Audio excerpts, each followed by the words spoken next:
네, 안녕하십니까. 국가정보학 교수 김진근 박사입니다. 오늘은 국가정보학 총론에서 국가정보학에 대한 이해를 소개해드리도록 하겠습니다.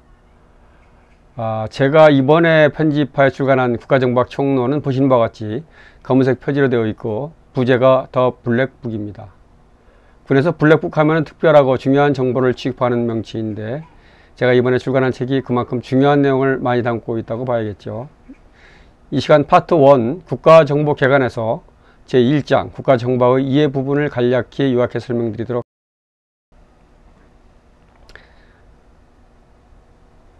먼저 국가정보학의 이해가 파트 1 국가정보개관에서 1장으로 다루어지고 있고, 파트 1은 국가정보학의 이해와 국가정보 및 활동 내용으로 구성되어 있습니다. 파트 1은 전체 시험에서 최근에 5년 동안 15%의 비중을 두고 나왔죠. 이중 국가정보학의 이해는 국가정보학의 특성과 연구 방법 등에서 최근에 7급급 통합해서 연 한 문제 정도 출제된 부분이 되겠습니다.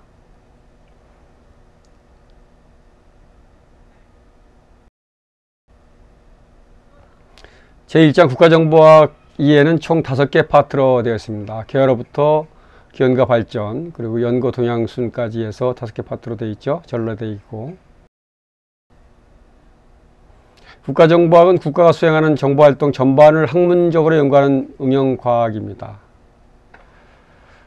정치학, 국제관계학과 같은 사회과학의 일부로서 이론과 실용성이 함께 강조되죠. 그래서 정보기관은 정보수집, 방첩, 비밀공작 같은 업무로 국가안보를 뒷받침하고, 국가정보학은 이러한 활동의 원리와 절차를 연구하고 있는 것입니다. 또한 군사학, 심리학 등 다양한 인접 학문의 이론을 받아들여 실제 정보활동에 적용을 하기도 하죠. 그리고 국가정보학은 국가의 안전과 정책 결정에 실제로 기여하는 중요한 학문 분야라고 할 수가 있습니다. 그래서 이렇게 본적인 중요성과 실질적인 필요성과 역할은 시험에 나올 만한 내용이 되겠죠.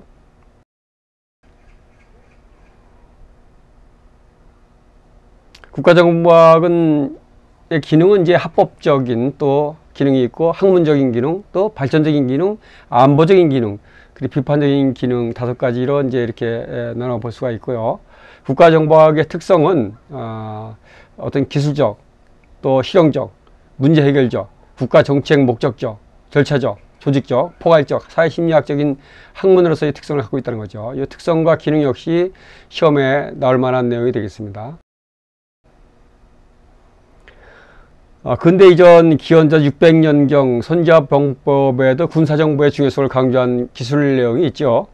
그리고 근대 이후부터 마키아벨리의 군주론과 클라우제비치의 전쟁론에서 정보와 기만에 대한 개념이 시작되기 시작했으나, 기만에 대한 대비책과 정보분석의 개념은 아직까지는 정립이 안 된 상황.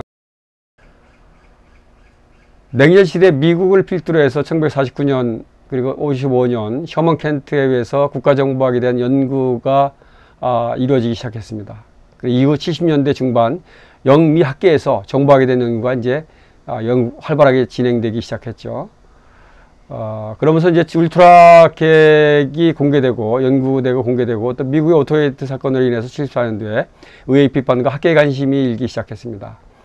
그리고 1980년대 말부터 슐시키에 의해서 사일런트 워페어, 우리나라에 지금 번역판이 있죠. 그 다음에 로엔탈에 의한 From Secret to Policy, 비밀에서 정책까지 등 모두 현재 한글본이 있는데, 이런 정보학의 기초가 될 만한 전문 서적들이 이제 70년대 말서부터 이제 본격적으로 쓰여지기 시작했고, 1990년대부터 2000년대에는 소련의 붕괴 이후에 베노나 작전에 대한 연구와 발표가 있었고, 또 냉전시대 미소 간 치열하게 전개되었던 비밀공작 활동의 실패와 성공 사례가 본격적으로 연구되기 시작했습니다.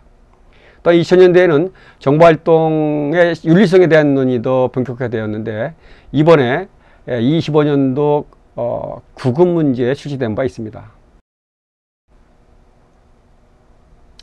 학문적인 발달 계기와 한계 부분도 시험에 곧 가끔 나오는 내용이 되겠습니다.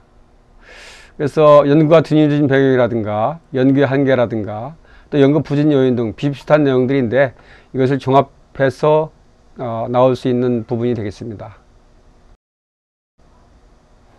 미국에서 가장 큰 학문적 발달 계기가 이루어졌는데, 사실은 미국의 민주성과 개방성, 알 권리 충족 차원에서 미국 CIA 국장인 로버트 게이츠가 이제 정부는 더 이상 이제 비밀이 아니다 라는 말을 언급하면서부터 시작해서 CIA 비밀 자료가 공개되고, 또 이 비밀 자료를 통해서 하버드 대학과 CIA가 함께 연구를 하게 되면서 하버드 대학에는 정보학과가 이제 신설되기 시작했죠. 그래서 1984년, 1980년대 중반 본격적으로 연구가 시작이 됐습니다.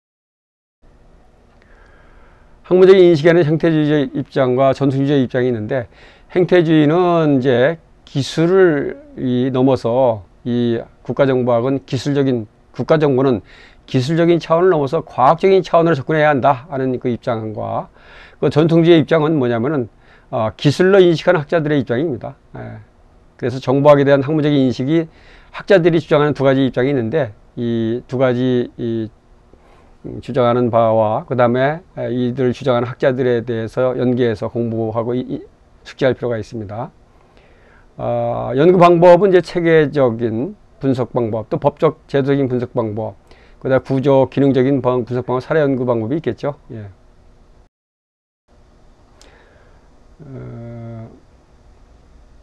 학문적인 접근 방법에는 일반적인 접근 방법이 있고, 그 다음에 스태퍼드 토마스에 의해서 정보와 방첩에 관한 저널 연구에서 사용되었던 네 가지의 접근 방법이 있죠. 역사, 정기적, 기능적, 구조적, 정치적인 접근 방법이 있고, 웨슬리 와학의 첩보전 연구에서 적용됐던 접근 방법들을, 또 랜 스캇과 피터 잭슨에 의해서 이론과 실전에서의 정보 연구에서 접근했던 방법들, 이런 네 가지 방법이 있는데, 이 중에서 종합평가를 한 거에 의하면 토마스 연구 방법이 가장 적절하다 하는 그런 평가 내용은 있습니다.